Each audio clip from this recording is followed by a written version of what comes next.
Historia, libros y banderas, el podcast de agricultura sobre nuestro pasado, política, textos y propuestas, para conocer y comprender los grandes cambios que vive Chile y el mundo.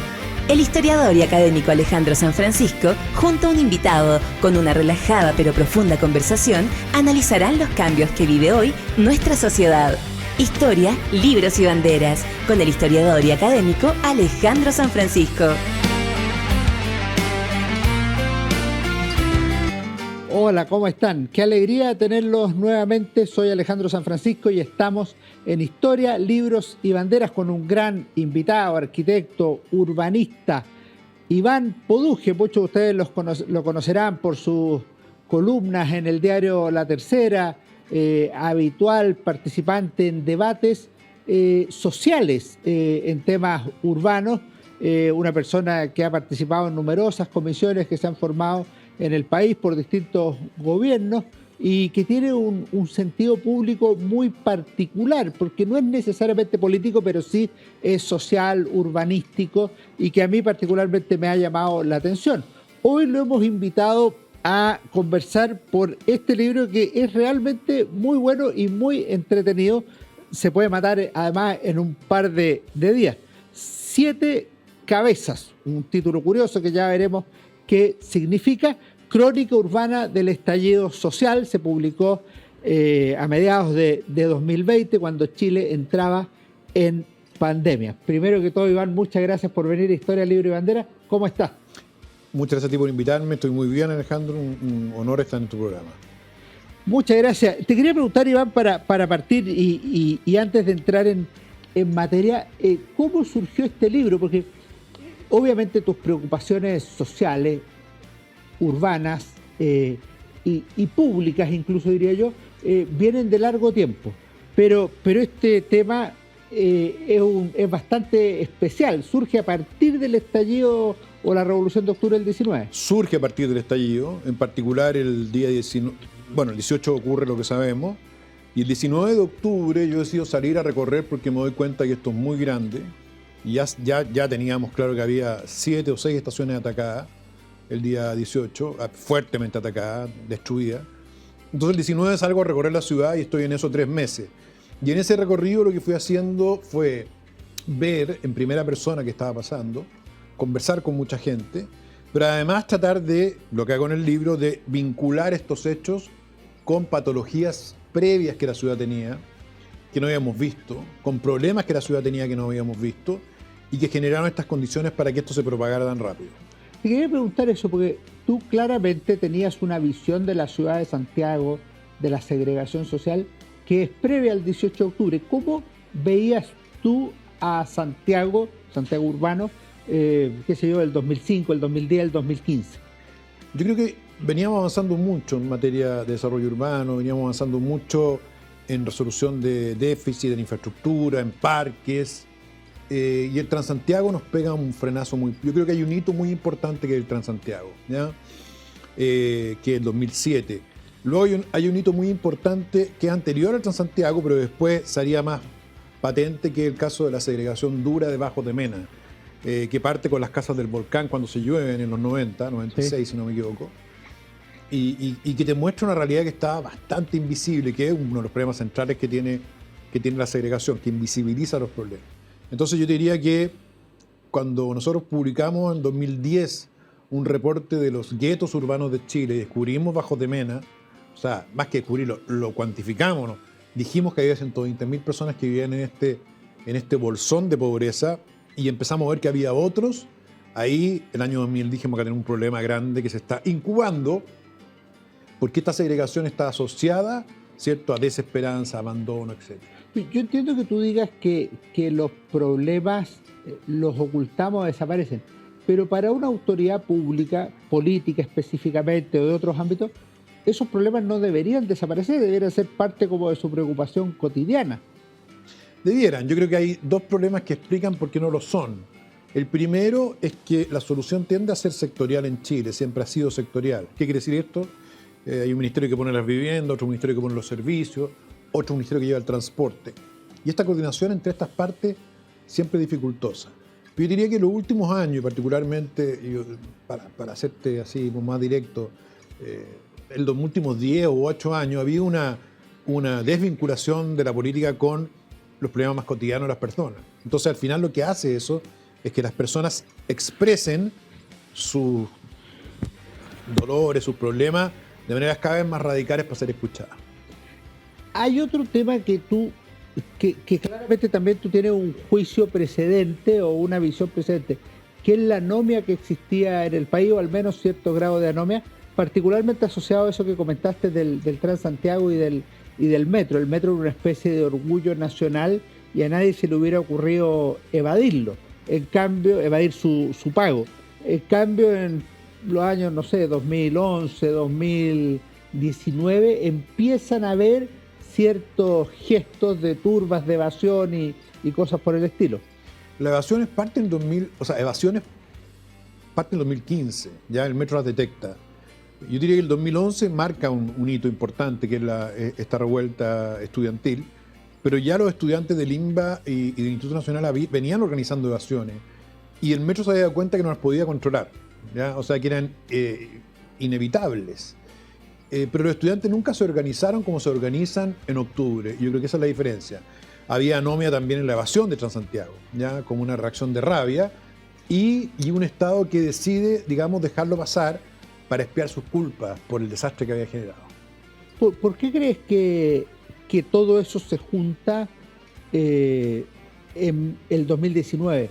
¿Por qué los 30 pesos se vuelven tan relevantes? Porque esta cuestión no la vimos venir, lo usan distintos sectores de la sociedad. Yo creo que lo que hace, más que los 30 pesos, es la evasión. La evasión organizada de estaciones durante 3 días desestabiliza la ciudad completa, ¿ya? Yo diría que si hay algo planificado en el estallido, lo único quizás planificado fueron las evasiones, que partieron en estaciones asociadas al liceo emblemático y se fueron desplazando estratégicamente, y en el día 18 se van a la periferia y ahí revienta todo. Pero ya teníamos la ciudad desestabilizada a esa altura. O sea, ahora tú dices que, por ejemplo, en el tema de las quemas de metro o de la violencia inicial del 18 de octubre, no habría una participación extranjera. Tú no adviertes una conspiración especial. No. Yo descarté muy rápidamente la teoría del ataque extranjero o del plan de ataque extranjero, porque salvo en 3 estaciones donde hubo ataques planificados, pero no más que nada por anarquistas, porque cuando yo llegaba a lugares donde se había quemado una estación o los supermercados que habían sido saqueados organizadamente, hablaba con los carabineros, con los soldados, y hablaba con vecinos que me decían, no, mira, esta estación la quemaron los guarenes, por decirte, una banda de acá, uno de allá. ¿Ya? Y eso después se fue confirmando en la práctica. Tuvimos ataques de estaciones por descuelgue de marcha, tuvimos ataques dirigidos a estaciones, que algunos ven como que la mecha que se prende, que fueron 3 estaciones en particular, probablemente 4, pero el resto fueron ataques de anarquistas, ataques de turba, ataques de barras, que son muy peligrosas, y no hubo una planificación y una coordinación como se pensó. Eso es lo que nosotros concluimos después de trabajar en este libro. Ahora, esa turba, grupo anarquista, barras, todas venían, comillas, trabajando o haciendo sus actividades mucho antes del 2019. Por supuesto que sí.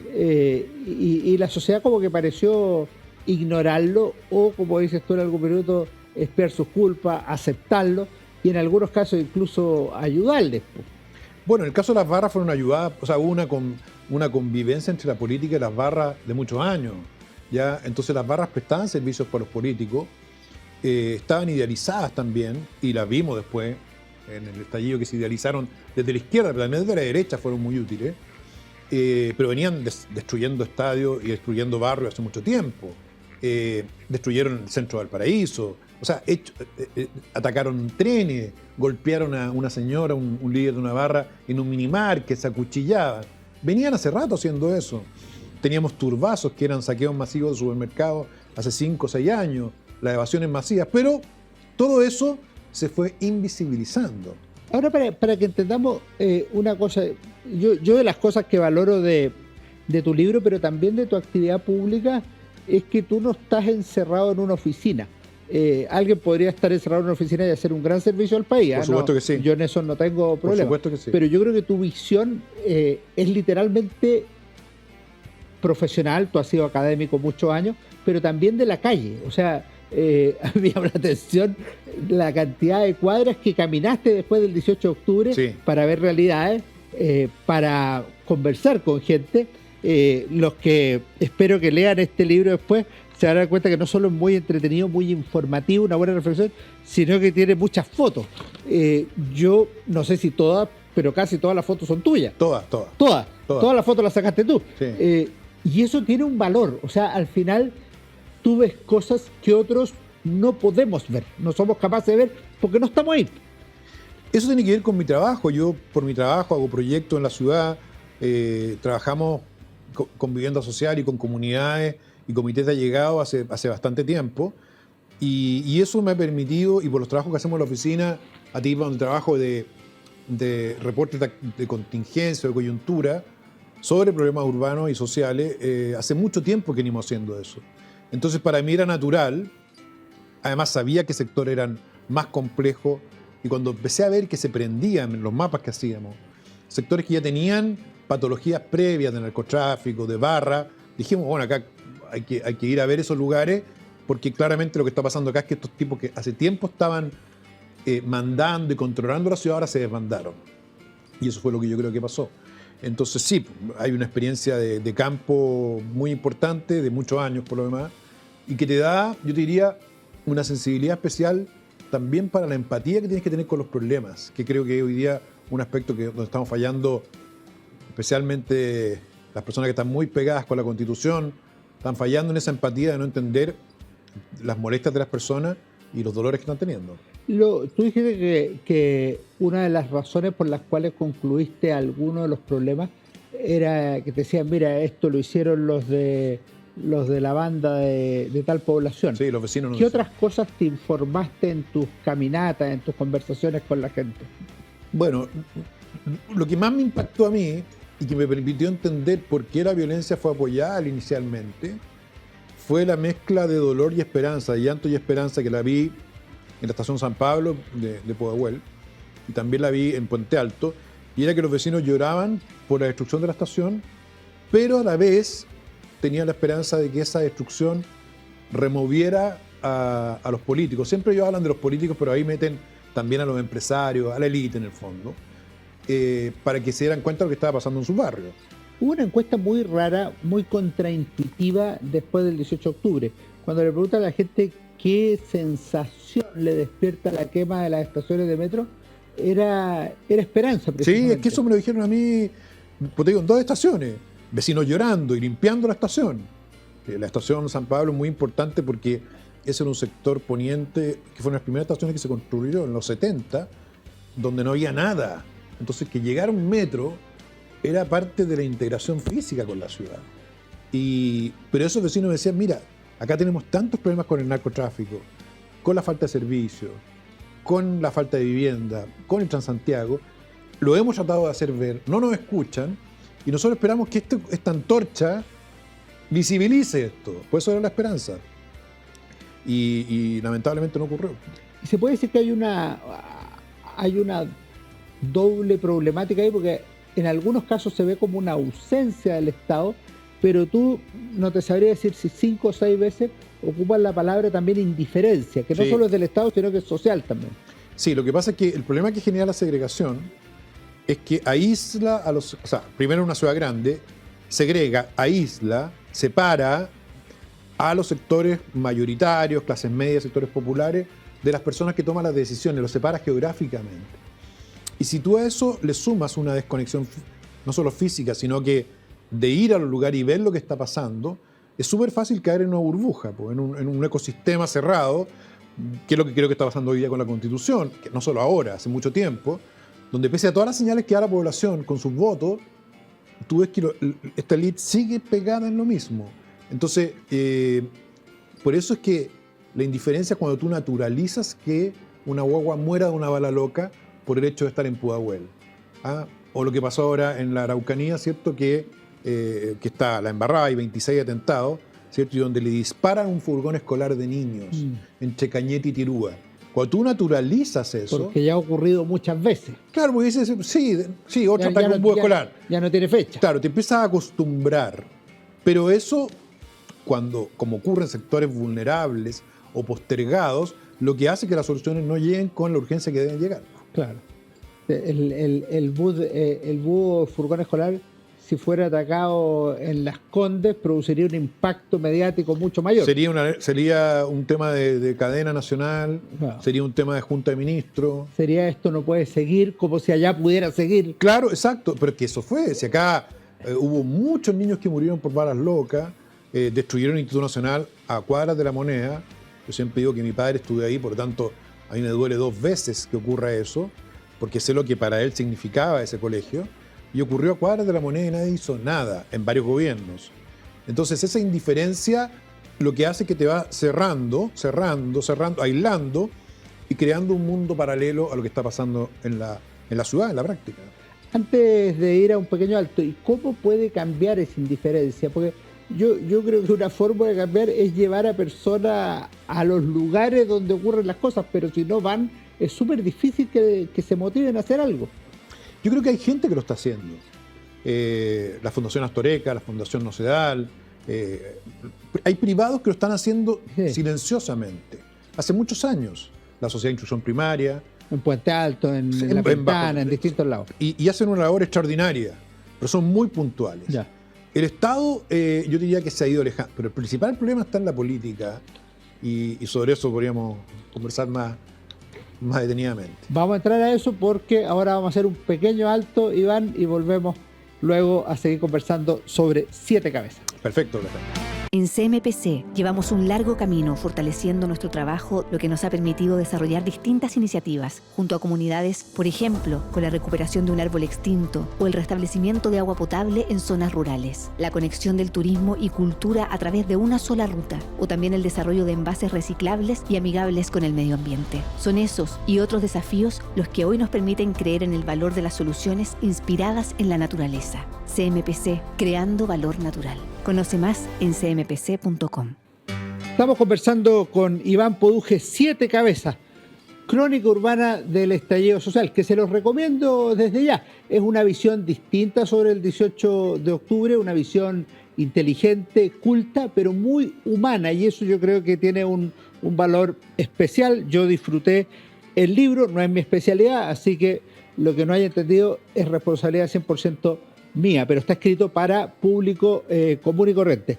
Iván, vamos al 18 de octubre. Una de las cosas que llama la atención y que tú mencionas es que si bien hubo algunos eventos, la llamada marcha más grande de Chile, que tuvo un cierto rostro más familiar, más de protesta cívica, en general hubo mucha violencia después del 18 de octubre y una segunda variante que es tan delicada como la primera, una tolerancia o justificación con la violencia. ¿Cómo se produce ese...? Yo distingo 2 cosas ahí. Una cosa es la esperanza, esa que hablábamos, que es terrorífica, terrible, de las personas que quieren ser escuchadas a través de la violencia que ellos no generan, que incluso son víctimas de ella, porque ellos sufrieron por los saqueos, por el metro, etc. Pero eso dura poco, ¿ya? La otra violencia, que es la más compleja, es el uso de la violencia por razones políticas, culturales o intelectuales.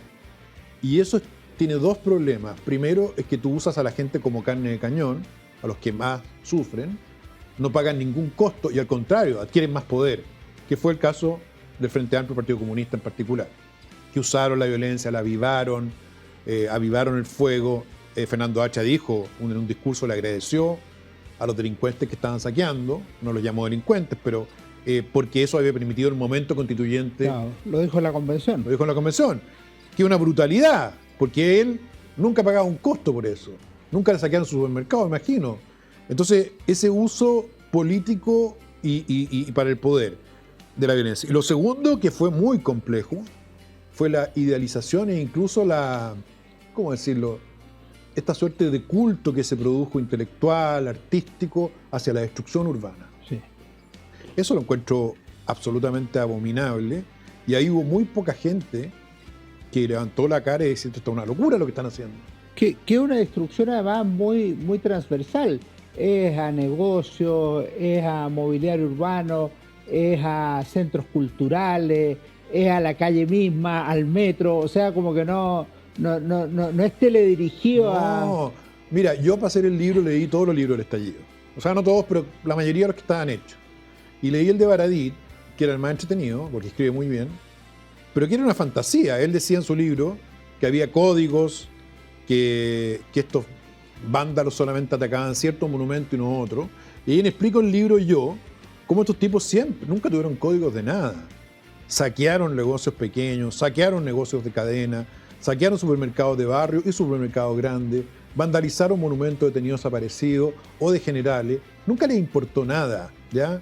Entonces, hacer una construcción posterior, ex post, para armarse un relato épico tipo revuelta con un origen político, primero era una deshonestidad intelectual enorme. Tú dijiste que en tiempo presente se veían dos cosas. Se instala como un derecho a quemar o a destruir, Sí. con impunidad, Sí. que es la peor mezcla posible. Claro, porque cuando tú veías, o sea, tú empiezas lo que hace la izquierda y también culturalmente los que lo amparan, artistas, arquitectos, que consideran que esto es una revuelta popular de las masas, hace una relación con la Revolución Francesa que yo nunca entendí. Entonces, claro, tú podrías básicamente hacer lo que quisieras en la calle, po. Vandalizar un monumento, destruir mobiliario, saquear, amenazar vecinos, todo estaba permitido, bailapasa, y había un respaldo intelectual y cultural a esa barbarie, pero de gente importante, no estoy diciendo, no, de escritores, de actores, de políticos, de... Eso te iba a decir, tú en una parte usas un concepto muy duro, la complicidad del mundo de las comunicaciones intelectuales con... Sí, con claro, esto. absolutamente. Absolutamente. O sea, y hasta hace poco, digamos, cuando para la campaña de la prueba y el rechazo, los artistas, donde estaban varios actores de teatro, Castro, que es un actor conocido, Culón de Quilapayún, se sacaron una foto atrás y tenían de fondo el Museo de Arte Moderno vandalizado entero. Vandalizado entero, que es un monumento histórico. Sí, claro. O sea, para ellos era como, por supuesto que en su casa jamás permitirían que hicieran eso. Era una actitud individualista, muy contradictoria con lo que ellos pregonan. Y para qué decir la televisión, lo que hizo Cavada, Rafael Cavada, de insinuar de la que en primera línea defendía a los vecinos de los carabineros, fue una locura completa, lo dijo en televisión y lo siguió afirmando, no solo él, lo pongo como ejemplo. Entonces ciertamente hubo una locura colectiva amparando esto porque había, ¿sabes qué había? Mucha proyección de deseos que no estaba considerando la destrucción que estaba generándose, no solo en la Plaza Baquedano, en las periferias, que fue terrible. Lo que pasa es que yo creo que en eso se produce una cosa que tú mencionas también, que tú estabas en el centro de la destrucción y volviste a tu oficina Sí. y veías que no pasaba nada. Nada. O sea, que acá estaba tranquilito. Nada. No me acuerdo si tu oficina estaba en Apoquindo o en qué Sí, sector por ahí. Apoquindo. Entonces dijiste, estaba como si no hubiera ocurrido nada.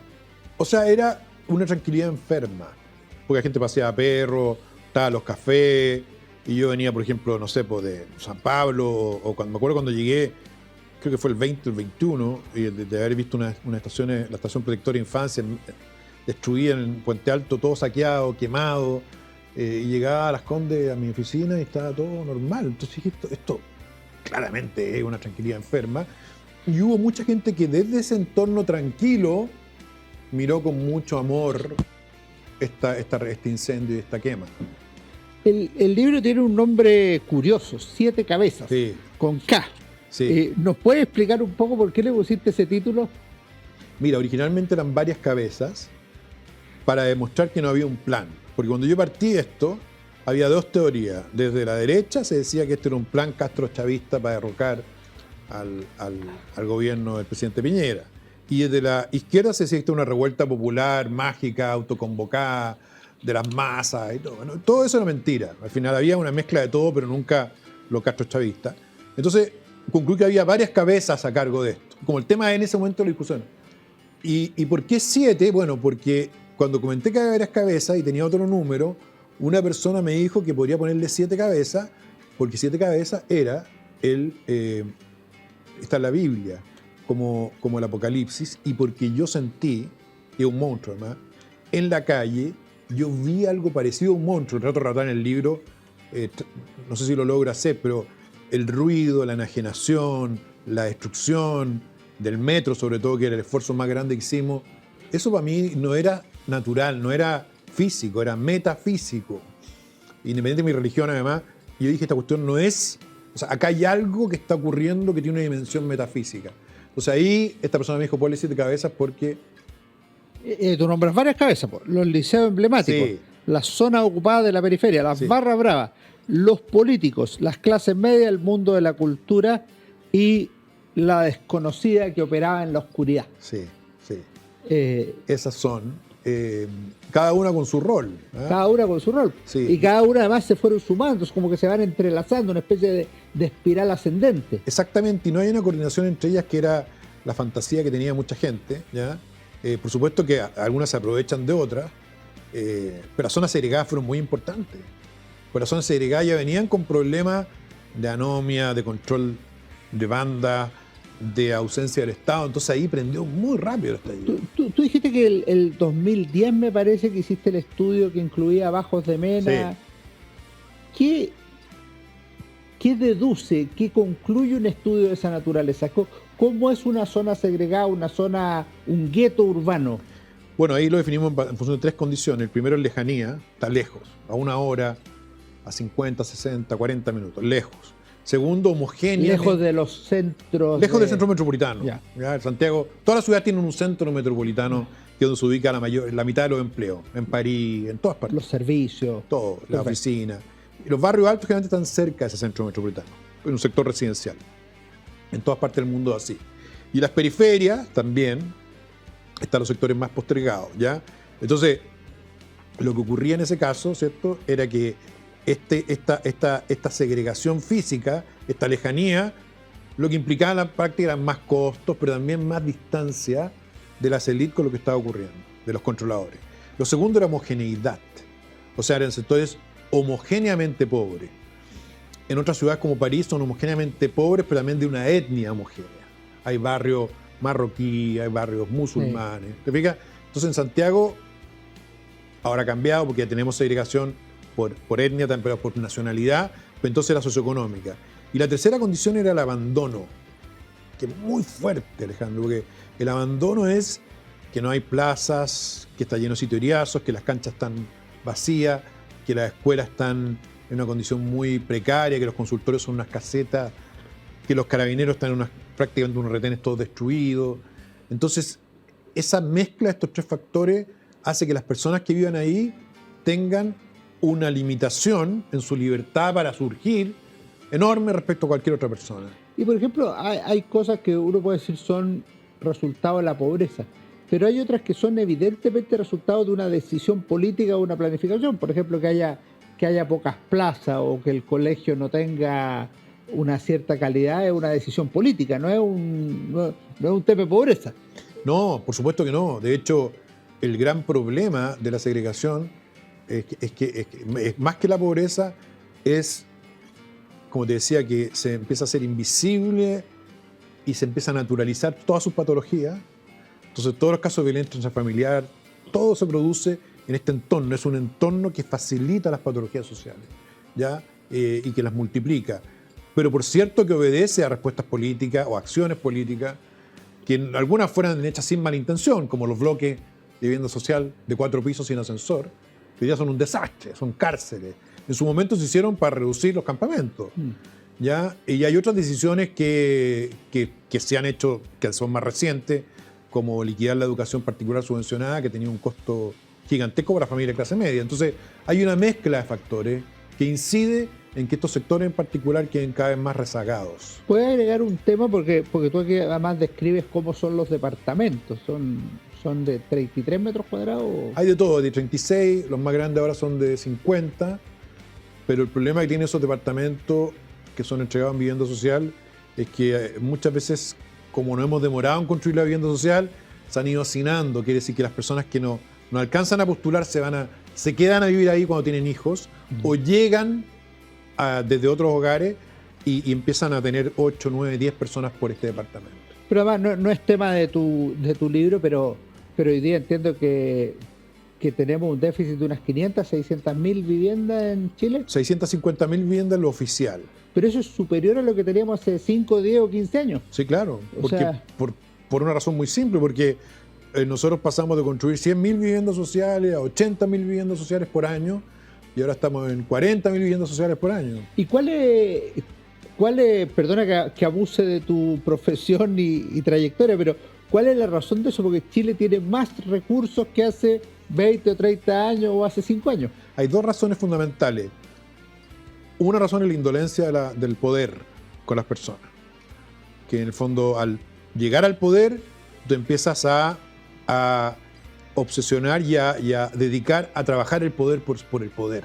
Y te olvidas que el poder es para servir y para lograr esas cosas. Entonces, le quitas presión a que las cosas ocurran. En el Estado tú tenés que tener presión. A mí me enseñó un político que había que apretar hasta que se reviente, me decía. Usted aprieta hasta que se reviente, usted apriete, para que las cosas ocurran. Hay que estar encima, hay que estar encima. Y eso se empezó a perder. Y en segundo lugar, porque nos llenamos de una burocracia regulatoria, porque fuimos agregando exigencias de país desarrollado a proyectos precarios, y eso hacía que el tiempo, por ejemplo, para aprobar un proyecto pase de 3 a 8 y hoy día son 25 meses. Pero si uno proyecta, el año 2010 teníamos 26.000 familias viviendo en campamentos. Sí. El año 2018 habrán sido 40, 42.000. Sí, eran 40.000 aproximadamente. El primer discurso del presidente Boric en La Moneda ya íbamos en 80.000.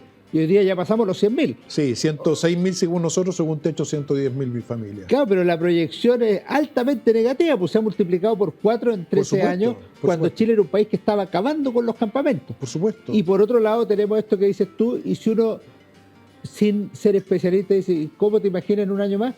Yo imagino con más de 650.000. O sea, piensa tú que todo eso es un mercado informal, que a diferencia de lo que ocurría, hay un cambio respecto a los campamentos de antaño, y es que hoy día tenemos una industria criminal encargada de tomar tierra y vender tierra a familias vulnerables.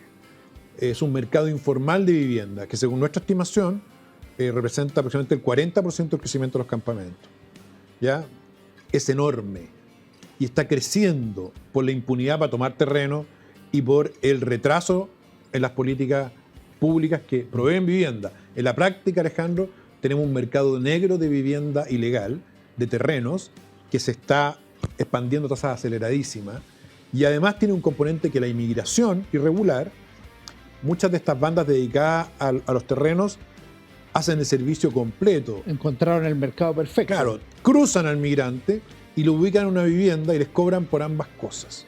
O sea, en Alto Hospicio tenemos el problema, en Iquique tenemos el problema en Antofagasta, en Copiapó, gran problema.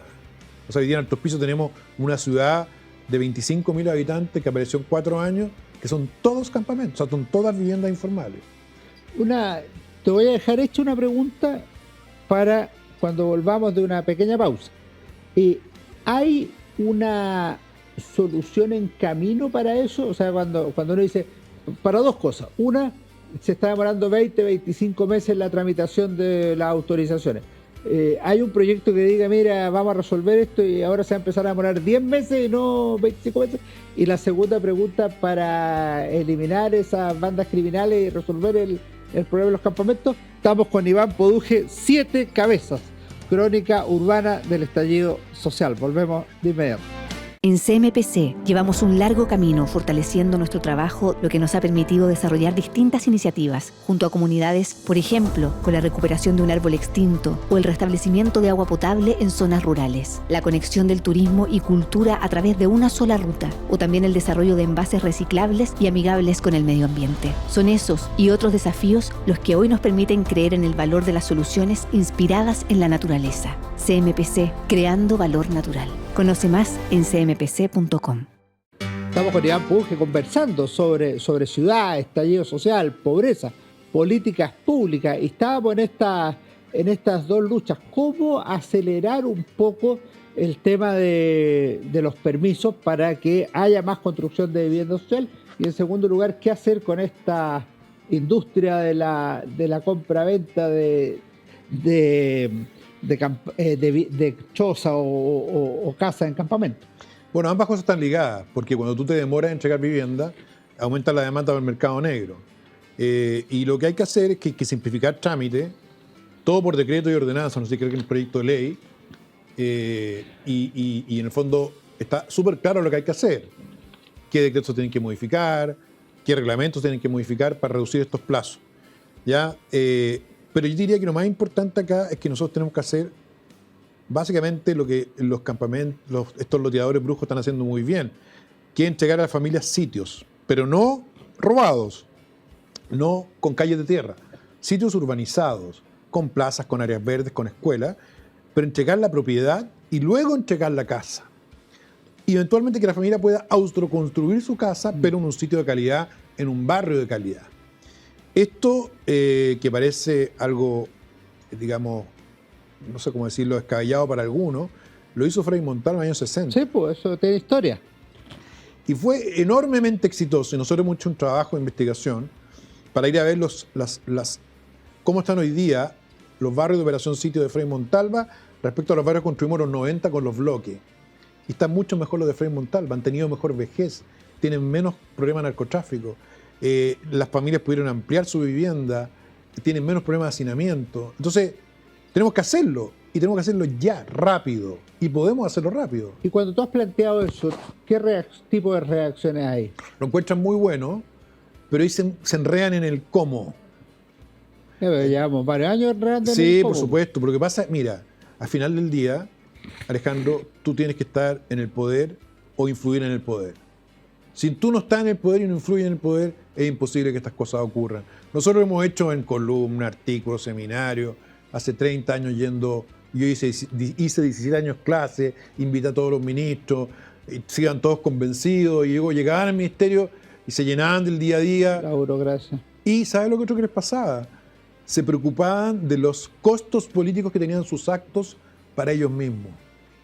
Y se olvidaban de que están ahí justamente para asumir esos costos políticos para que las cosas ocurran.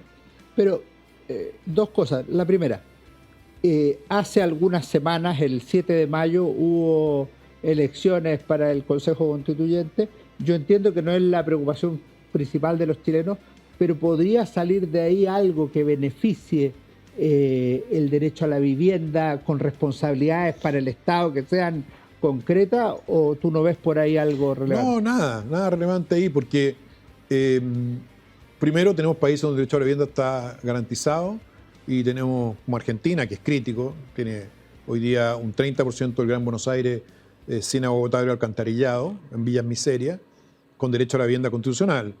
Y en España, que es un país mucho más rico, también tenemos un problema de déficit enorme. Entonces, lo único que haría garantizarlo constitucionalmente es que tú puedas acudir eventualmente a los tribunales o no sé dónde a exigirlo. Pero si el Estado no tiene buenas políticas públicas, no tiene buenos políticos, no tiene buenos ministros, ¿cómo lo va a hacer? No saca nada. Entonces yo creo que no sirve de nada, es totalmente irrelevante en esta discusión. Y además corre el riesgo de asumir de que al tenerlo consagrado ya está resuelto el problema. Entonces tú pasas a otra cosa. Sí, no, claro. Es el gran riesgo que tiene la Constitución. Ya, pero lo segundo, en los buenos políticos, cuando tú dices el político no quiere asumir costos, toda persona quiere los menores costos posibles y los mayores beneficios, eso es parte. Sí. Pero yo encuentro que junto con tener costos, una política agresiva y positiva de vivienda tiene casi puros beneficios, más que costos. No, porque implica quebrar muchos huevos, porque hay muchos intereses que están acá. Por ejemplo, te voy a poner un caso. Para hacer esta operación sitio 2.0, como la bautizó el ministro Montes cuando lo conversamos, tú tienes en contra a todos los activistas que están contra la expansión del suelo. Tienes en contra al Ministerio de Agricultura, que no quieren que se urbanice esas tierras. Tienes en contra a ambientalistas que consideran que la expansión de la ciudad es fatal. Ahora, yo le digo a todos ellos, eso ya está ocurriendo con los campamentos. De hecho, pero no le dan importancia. Tenemos un caso más dramático. La alcaldesa de Viña del Mar está frenando proyectos de vivienda social con permisos, por razones ambientales muy discutibles, y no hace nada con las tomas que avanzan sobre zonas de riesgo que son objetivamente peligrosas. porque son de hecho. Porque son de hecho... O sea, no la puede parar con un decreto. Exactamente. Entonces, y además porque hay una cierta idealización de la toma, sin considerar que hay mafia y narcos que están loteando terrenos para diversificar su negocio.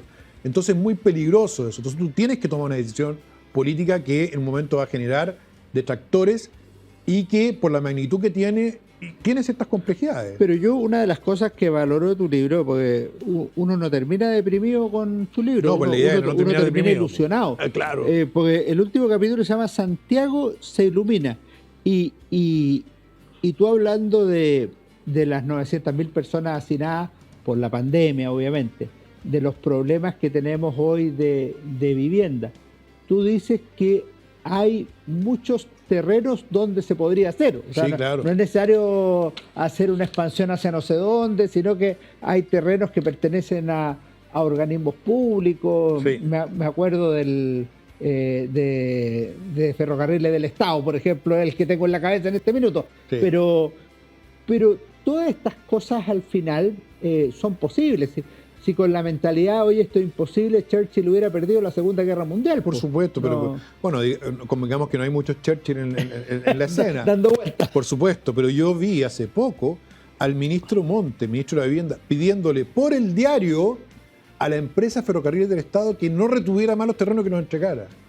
Por el diario, un ministro pidiendo a una empresa del Estado que le entregara las tierras de una buena vez. Y la empresa de Ferrocarril del Estado, para tomar esa decisión, es un conjunto de directores. Claro. Es una empresa, porque además tú nombras a la empresa, yo nombro a la empresa de Ferrocarril porque me llama la atención, porque pierde no sé cuánta plata al año. Sí, un pierde no sé qué. desastre. Entonces, algún bien alternativo se podría dar a terrenos sin uso, no es que sean terrenos que...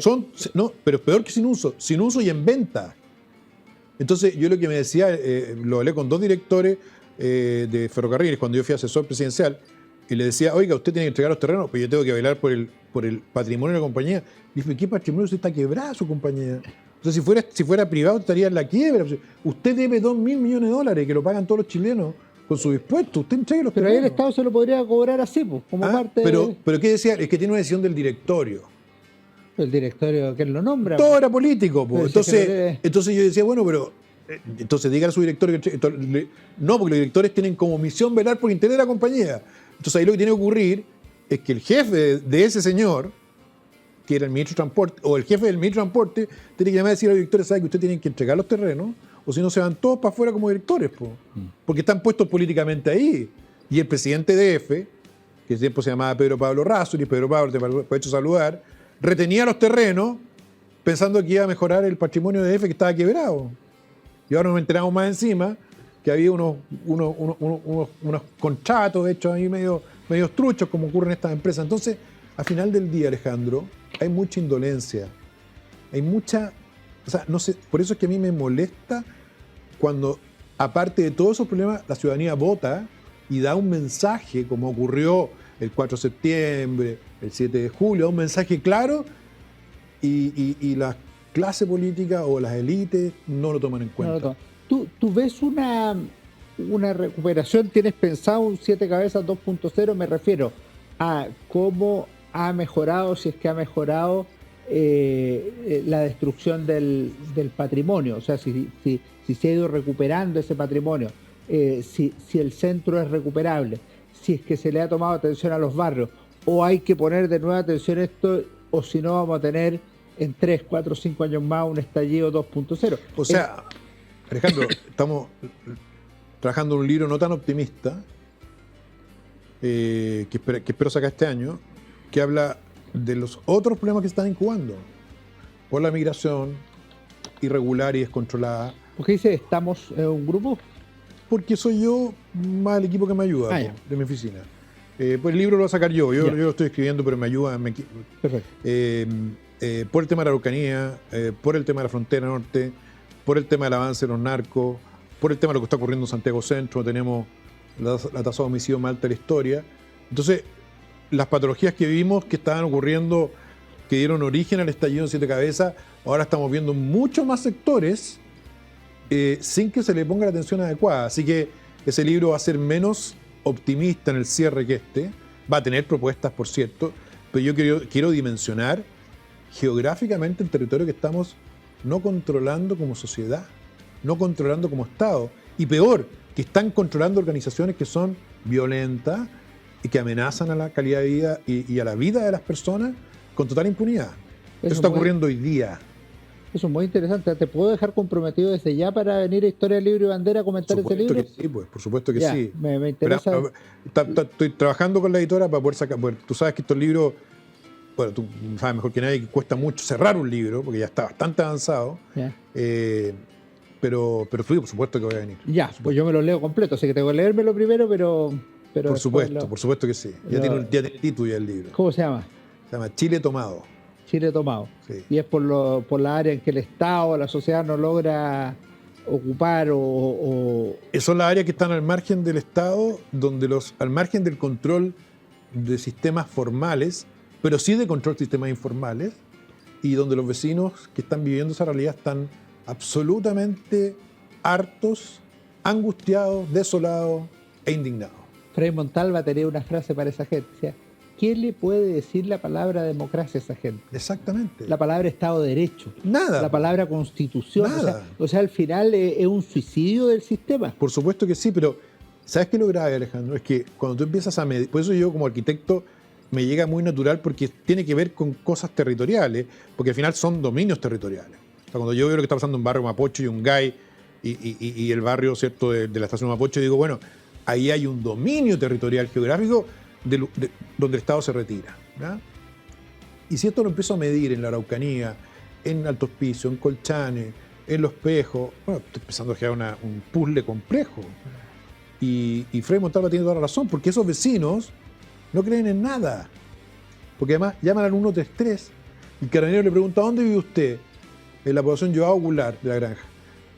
No puedo ir con una pareja, tengo que esperar refuerzo. Sí. Entonces, si tiene... Un drama, pero mantengamos la esperanza. Este libro da algunas, viene un libro en camino, va a venir con muchos problemas como los que tiene Chile hoy y va a venir con algunas soluciones que esperamos tengan más luz pública, más decisión política. No nos vamos a ir sin que nos recomiende algún libro o qué libro has estado leyendo que te guste, porque tenemos una comunidad de auditores, lectores en Historia, Libro y Bandera, lo que sea, no tiene que ser de arquitectura. No, arquitectura ya leí demasiado, ya leí todo lo que tenía que leer. No, ahora me gusta leer de otras cosas. He leído con fascinación el libro Renato Garín, El fracaso. El de la convención. Sí, mira, es muy bueno, ¿eh? Es muy lo tuvimos bueno. Acá. Estaba sentado donde ti en el programa Historia, Libro y Bandera. Lo voy a buscar entonces en el podcast. Sí.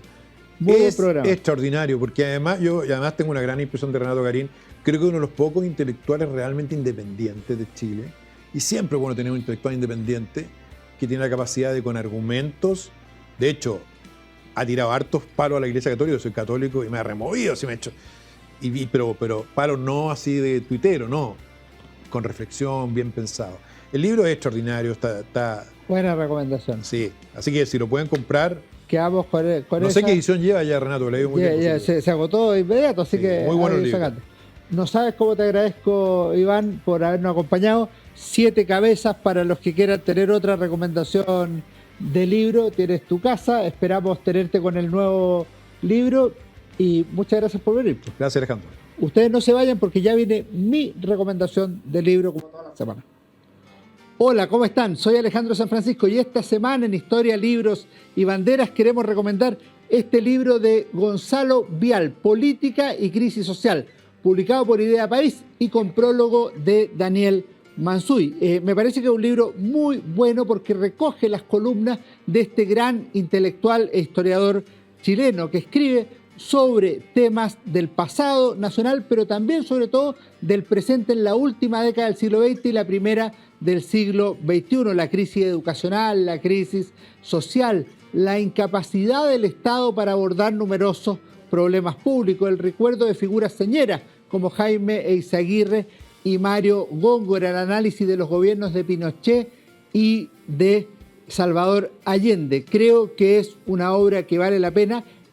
La aguda comprensión de la crisis social que vivía Chile a comienzos del siglo XXI nos permite también revisar algunas de las situaciones que tenemos hoy en nuestro país. Gonzalo Vial, Política y Crisis Social. Nos vemos la próxima semana en Historia, Libros y Banderas. Que estén muy bien. Fue Historia, Libros y Banderas con Alejandro San Francisco.